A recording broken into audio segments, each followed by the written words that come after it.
ఈ లోకంలో నువ్వు ఏది చేసినా ఆయన కోరుకుంటాడా? నీ మంచి, నీ చెడు, నీ నీతి, నీ పాపము నీకే సంబంధించినవి. ఈ లోకంలో నువ్వు ఎంత నీతిగా నీ అంతటి నువ్వు బ్రతికినా, నువ్వెంత పాపం చేసినా రెండు నీకే. ఆయనకేం చెందదు. దానివల్ల ఆయన ఏం సంతోషించడు, దానివల్ల ఆయన ఏం దుఃఖించడు. దేవుడు కోరుకునేది ఏంటి? ఆయన స్వారూప్యత, ఆయన జీవం, ఆయన అభిషేకం, ఆయన యందు విశ్వాసం. అంటే దీన్ని బట్టి మనం అర్థం చేసుకోవాలి, పాపము ప్రతి ఒక్క వ్యక్తి జీవితంలో నిక్షిప్తమై ఉంది. నేను పాపిని కాదనుకుంటే కుదరదు. మళ్ళీ ఎలా పరిశుద్ధుడివయ్యో దాని గురించి మాట్లాడుకుందాం. నువ్వు ముందు పాపవే. నీలో పాపం ఉంది కాబట్టే, బాగా వినాలి, నీలో పాపం ఉంది కాబట్టే పాపం యొక్క లక్షణాలు బయటకు వస్తున్నాయి. ఇవే ఆ లక్షణాలు. వ్యభిచారం పాపం కాదు, పాపం యొక్క లక్షణం. జాగ్రత్తగా మీరు వినాలి. మోహపు చూపు పాపం కాదు, పాపం యొక్క లక్షణం. నీలో పాపం నిక్షిప్తమైంది కాబట్టి అవన్నీ నీలో నుంచి బయటకు వస్తున్నాయి. అసూయ పడటం, మత్సరపడడం, కించపరిచి మాట్లాడడం. కొంతమందికి అసూయ, కొంతమందికి మత్సరం, కొంతమందికి పగ, కొంతమందికి ద్వేషం, కొంతమందికి విమతాలు, కొంతమంది బింకములు ఆడుతూ ఉంటారు. అంటే ఏంటి? బోస్టింగ్. లేనిది ఉన్నట్టుగా ఉందా లేనట్టుగా మాట్లాడతారు. ఇవన్నీ పాపాలే. అసూయపడ్డం, ఎదుటి వాళ్ళు అభివృద్ధి చెందితే చూడలేనటువంటి తత్వాలు. అది సేవకులైన విశ్వాసులైన ఉంటుందమ్మా ఆలోచన. అవి పాపాలు కావు, కానీ పాపం యొక్క లక్షణాలు అవి. నీలో పాపం ఉంది కాబట్టి నువ్వు పాపవే. కానీ ఎప్పుడు నువ్వు సంపూర్ణుడు అవుతావు? ఎలా సంపూర్ణుడు అవుతావు? నిన్ను సంపూర్ణ చేయాలంటే, నువ్వు సంపూర్ణుడిగా మార్చబడాలంటే నీ ప్రయత్నాల, ధర్మశాస్త్రపు క్రియల ద్వారా నువ్వు సంపూర్ణుడిగా మారిపోతావా? నువ్వు ఒక దశమభాగం ఇస్తే సంపూర్ణుడివేనా?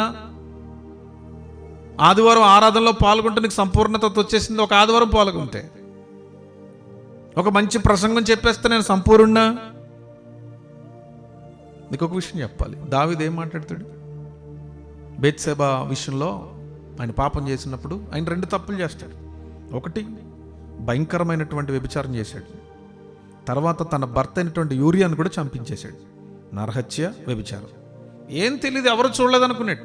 నేను రాజును కదా, చెల్లుబాటు అయిపోద్ది అనుకున్నాడు. ఒక విధంగా చెప్పాలంటే మోసం చేశాడు యూరియాని కదండి. వెళ్ళి రెస్ట్ తీసుకో. తన చేసినటువంటి భయంకరమైనటువంటి పాపం ద్వారా, వ్యభిచారం ద్వారా బెత్షెబాకి ప్రెగ్నెన్సీ వస్తుంది.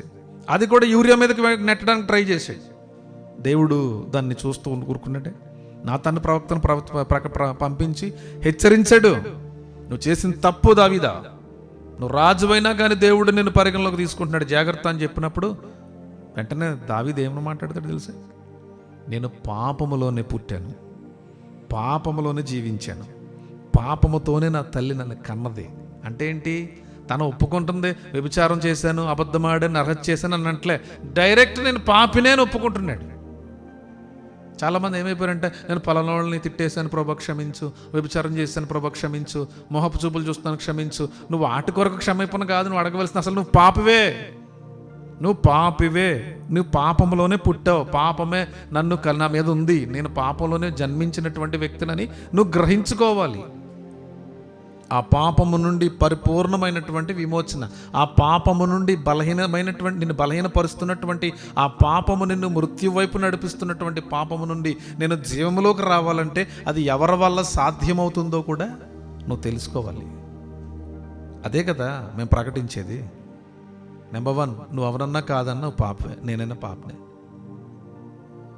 మనం పాపులమని పదే పదే గుర్తు చేసేది ఏంటి? ఇదే ధర్మశాస్త్రం. నువ్వు పాపమని గుర్తు చేస్తుంది, పదే నువ్వు పాపని గుర్తు చేస్తుంది.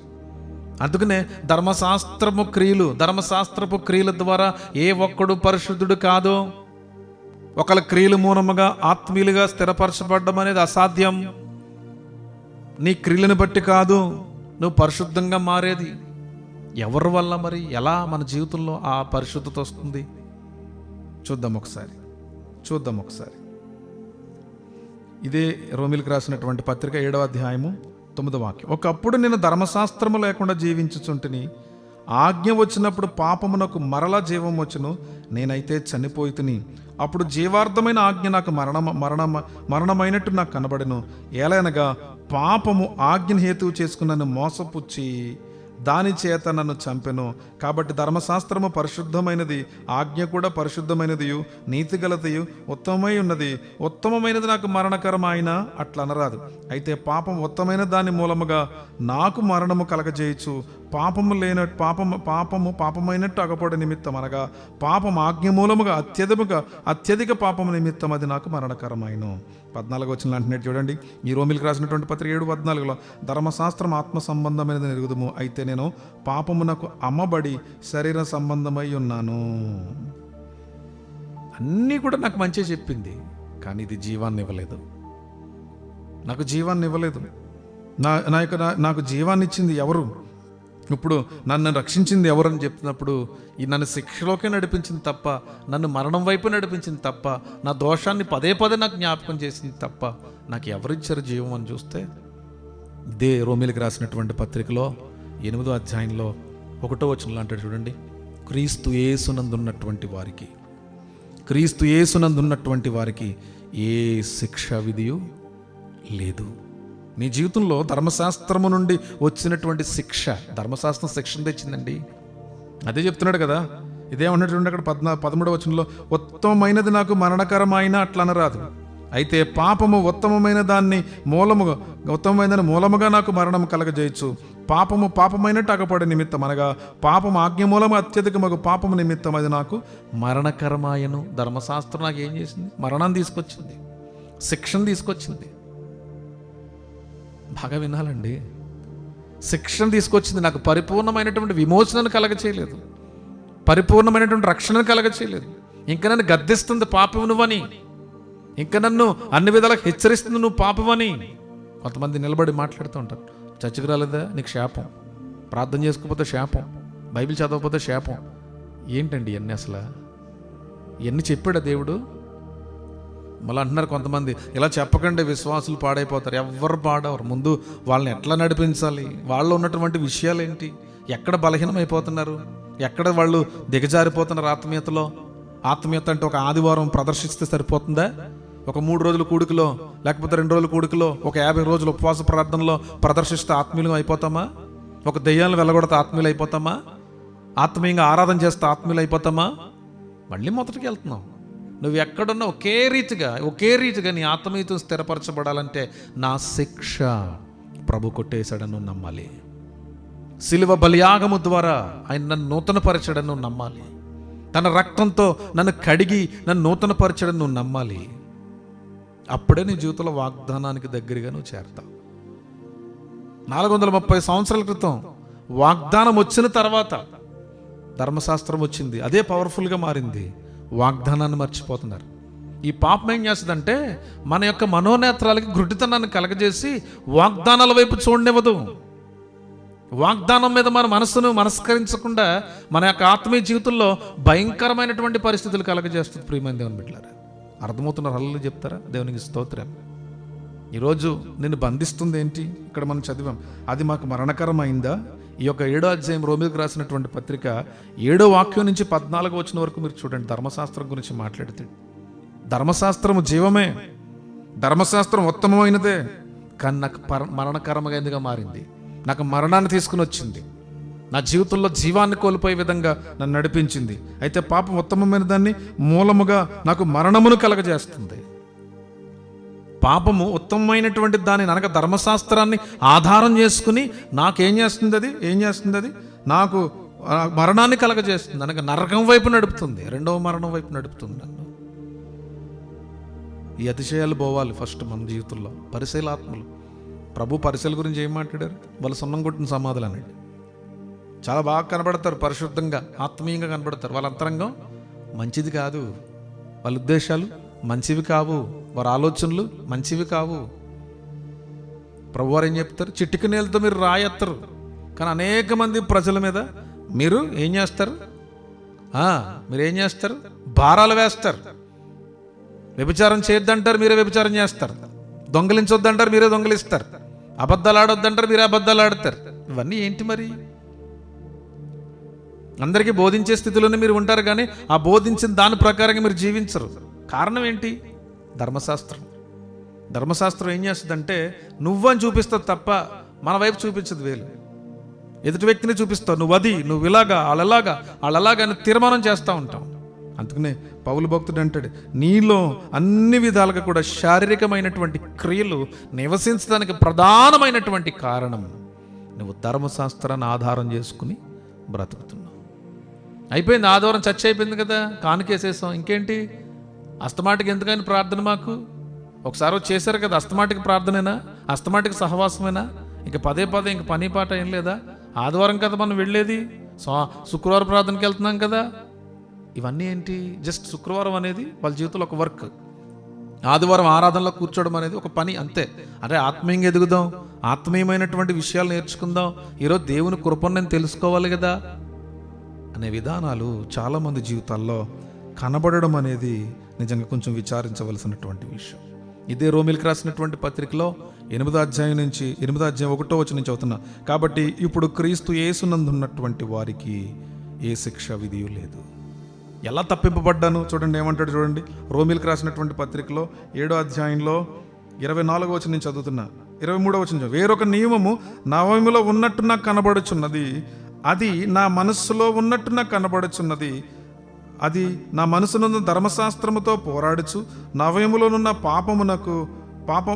పాప నియమమునకు నన్ను చెరపట్టి లోబర్చుకొనుచున్నది. అయ్యో నేనెంత దౌర్భాగ్యుడును, ఇట్టి మరణమునకు లోనవు శరీరము నుండి నన్ను ఎవడు విడిపించును? నన్ను ఎవరు విడిపిస్తారు? నాలో పాప నియమాన్ని కలిగిస్తున్నటువంటి ఆ ధర్మశాస్త్రం నుంచి నన్ను ఎవరు విడిపిస్తారు? ఎంత దౌర్భాగ్యం అంటున్నాడు పౌలు. చూడండి 25వ వచనంలోకి, మన ప్రభు అయిన యేసుక్రీస్తు ద్వారా దేవునికి కృతజ్ఞతాస్తుతులు చెల్లిస్తున్నాను. కాగా మనస్సు విషయంలో నేను దైవ నియమమునకును శరీర విషయంలో పాప నియమమునకు దాసుడనై ఉన్నాను. 2 విషయాలు నాలో ఉన్నాయి, నాలో 2 ఉన్నాయి. నాలో మనస్సు విషయంలో చూడండి, కాగా మనస్సు విషయంలో దైవ నియమము, శరీర విషయంలో పాప నియమమునకు నేను దాసుడనై ఉన్నాను. నాలో 2 పనిచేస్తున్నాయి, 2 తలంపులు నాలో ఉన్నాయి. నేను మనిషినే. మనసు విషయంలో దైవనయం మనసులో అనిపిస్తుంది, దేవుళ్ళు ఎదగాలి, ప్రార్థనలు ఎదగాలి, వాక్యాలు ఎదగాలి.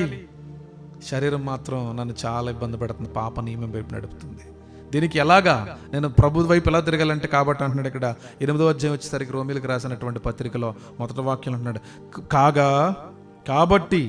కాబట్టి అన్నీ నీలో ఉన్నాయి కదా, పాప నియమం ఉంది, దైవ నియమం ఉన్నాయి. ఇవన్నిటినీ కూడా శిక్షణ కొట్టివేయడానికి యేసుక్రీస్తు ప్రభువారి శిలువ బలియాగం సరిపోతుంది అనే మాట. కాబట్టి క్రీస్తు యేసునందున్నటువంటి వారికి ఏ శిక్ష విధియు లేదు. కాబట్టి క్రీస్తు యేసునందున్నటువంటి వారికి ఏ శిక్ష విధియు లేదు. యేసుక్రీస్తు ద్వారా ఆ ధర్మశాస్త్రము కొట్టివేయబడి ఉన్నది. దేవునికి స్తోత్రం. ఆ పాప నియమము కొట్టివేయబడి ఉన్నది. ఆ ధర్మశాస్త్రము ద్వారా వచ్చినటువంటి శిక్ష విధి కొట్టివేయబడి ఉంది. మన దౌర్భాగ్యం కొట్టివేయబడింది, మన శాపము కొట్టివేయబడింది. ధర్మశాస్త్రం ఏదైతే మనము జయించలేకపోతున్నామో, ధర్మశాస్త్రము ద్వారా వాటన్నిటినీ కూడా క్రీస్తు యేసు తన యొక్క అద్భుతమైనటువంటి శిలువ బలియాగము ద్వారా అటు పాప నియమమును, శారీరక దౌర్భాగ్యమును, ప్రతి బలహీనతను కూడా కొట్టివేసి ప్రతి శిక్షకు పాత్రులైనటువంటి మనలను తప్పించి ప్రతి శిక్షను కొట్టివేసినటువంటి గొప్ప దేవుడైన. నమ్ముతున్నావా? దేహంలో మరి పాపమే ఉంటుంది. పాపంతో పుట్టినటువంటి దేహానికి ఏముంటాయి? కానీ అందుకనే అంటున్నాడు పౌలు భక్తుడు, ఏమంటాడు? మీరు ఆత్మచేత నింపబడితే మీరు ధర్మశాస్త్రమునకు లోనైన వారు కారంటాడు. మీరు ఆత్మచేత నడిపింపబడితే, ఎందరైతే దేవుని ఆత్మతో నడిపింపబడతారో వారు ధర్మశాస్త్రమునకు లోబడేవారు కాదు.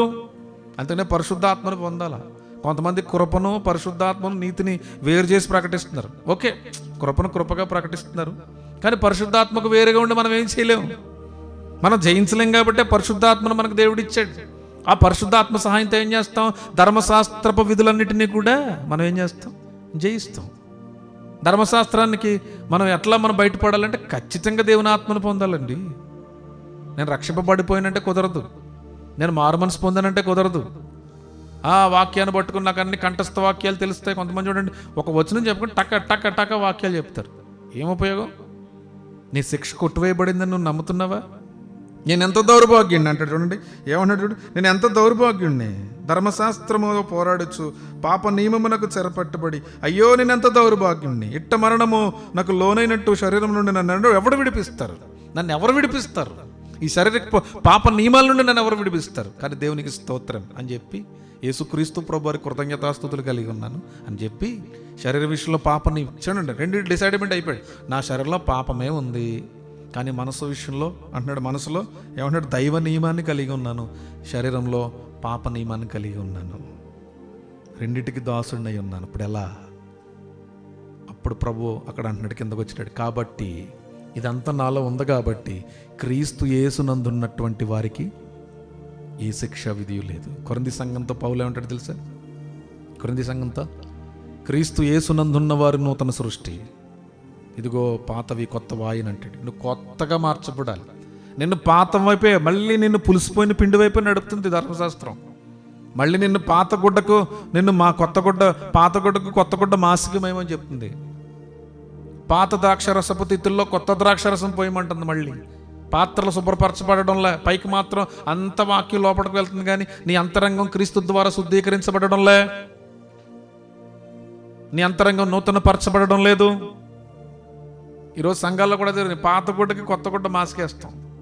పాత గుడ్డ కొత్త గుడ్డ మీరు కట్టారనుకోండి, ఏమవుద్ది, ఈ పాత గుడ్డ అంతా కూడా కొత్త గుడ్డను మాసేస్తుంది, మళ్ళీ ఇది బలహీనమైపోతూ ఉంటుంది. పాత తిత్తుల్లో కొత్త ద్రాక్షరసం పోస్తే పరిస్థితి ఏంటి?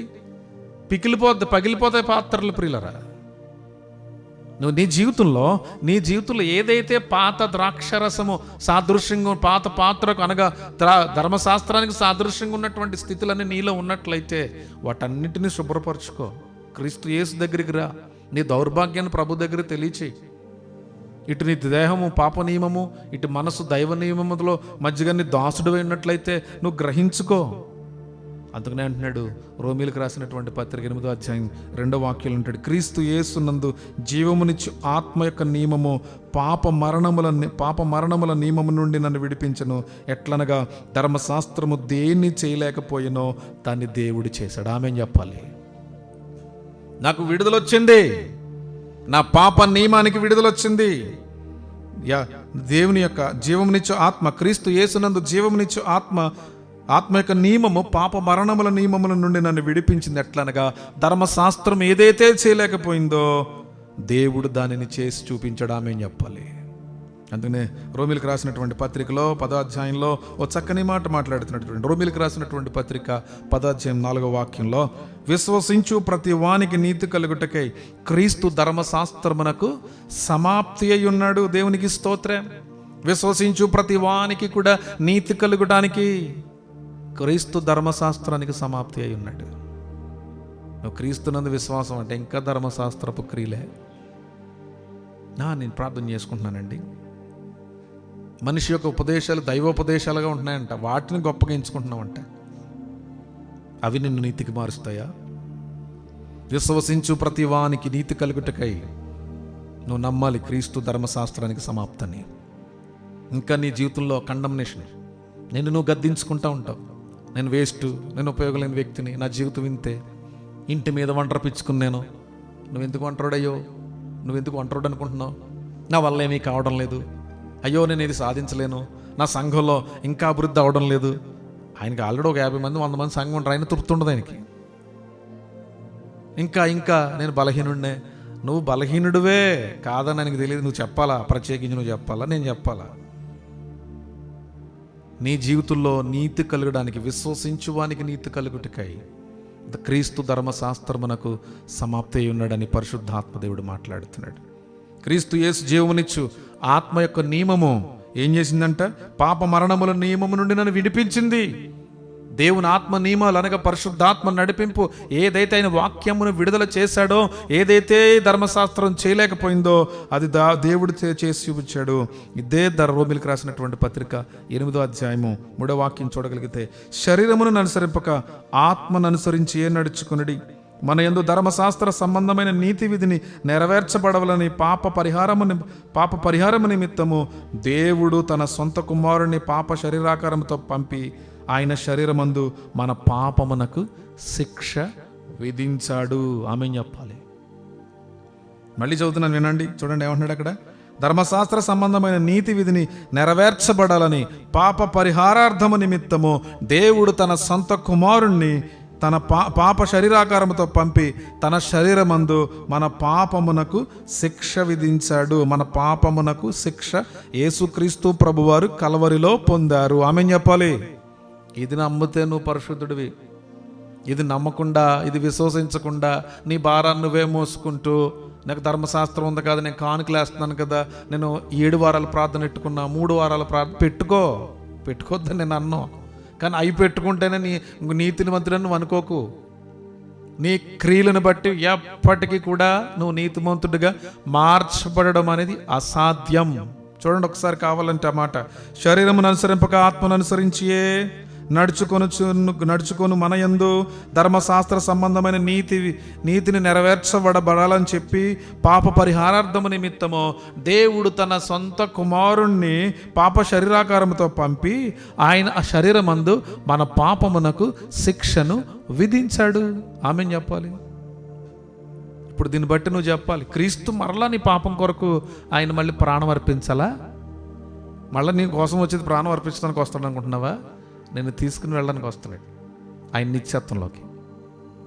నీ కొరకు ప్రాణం పెట్టాడు ఆల్రెడీ. ఆయన పాప శరీరాకారముతో దేవుడు తన సొంత కుమారుని లోకానికి పంపి ఏం చేశాడు? ఆయన శరీరమందు మన యొక్క అందరి పాపములకు శిక్ష విధించాడు అన్నది బైబిల్లో. అంటే ఇప్పుడు నువ్వెవరవే? ఇందాక నువ్వు పాపివి, ఇప్పుడు ఎవరవే చెప్పలేవు. ఎవరు నువ్వు? బైబిల్ చూద్దాం ఒకసారి. హెబ్రీలకు రాసినటువంటి పత్రిక 10వ అధ్యాయం 14వ వాక్యం. హెబ్రీలకు రాసినటువంటి పత్రిక నాకు చాలా ఇష్టమైనటువంటి వాక్యం అండి. ఈ వచనాన్ని నేను ఎప్పుడు ధ్యానిస్తూ ఉంటాను. హెబ్రీలకు రాసినటువంటి పత్రిక 10వ అధ్యాయం 14వ వాక్యం. ఒక్క అర్పణ చేత ఈయన పరిశుద్ధపరచబడు వారిని సదాకాలము సంపూర్ణులుగా చేసి ఉన్నాడు. ఇప్పుడు ఎవరు నువ్వు? ఇందాక ధర్మశాస్త్రం ఏం చెప్పింది? నువ్వు పాపం అంటుంది. కరెక్ట్, నేను పాపనే. పౌలు అంటున్నాడు కదా, శరీరం విషయంలో పాప నియమమును, మనసు విషయంలో దైవ నియమమును నేను రెండింటికి దాసుడినే ఉన్నాను అన్నాడు. తర్వాత ఏమన్నాడు? కాబట్టి క్రీస్తు యేసునందు ఉన్నటువంటి వారికి ఏ శిక్ష విధి లేదంటున్నాడు. తర్వాత ఏమంటున్నాడు? క్రీస్తునిచ్చు జీవమునిచ్చు ఆత్మ యొక్క నియమము పాప మరణముల నుండి నన్ను విడిపించింది. ఎట్లనగా ధర్మశాస్త్రం ఏదైతే చేయలేకపోయిందో దేవుడు చేశాడు అంటున్నాడు. తర్వాత ఏమంటున్నాడు? శరీరమును అనుసరింపక ఆత్మను అనుసరించుట యందు నడుచుకుని మన యందు అని చెప్పి ధర్మశాస్త్ర సంబంధమైన ఇందాక చెప్పాను మీకు, ధర్మశాస్త్ర సంబంధమైన నీతి మనలో నెరవేర్చబడడానికి దేవుడు తన సొంత కుమారుణ్ణి పాప పరిహారార్థ బలిగా పంపించి మనందరి పాపముల నిమిత్తమైన పాపమునకు శిక్ష విధించడం ఉంది. అంటే ధర్మశాస్త్రం నీతినే చెప్పింది కానీ దాన్ని నెరవేర్చలేకపోయింది.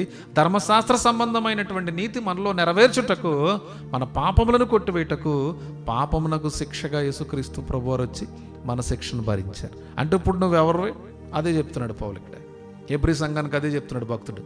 ఏం చెప్తున్నాడు చూడండి, ఒక్క అర్పణ చేత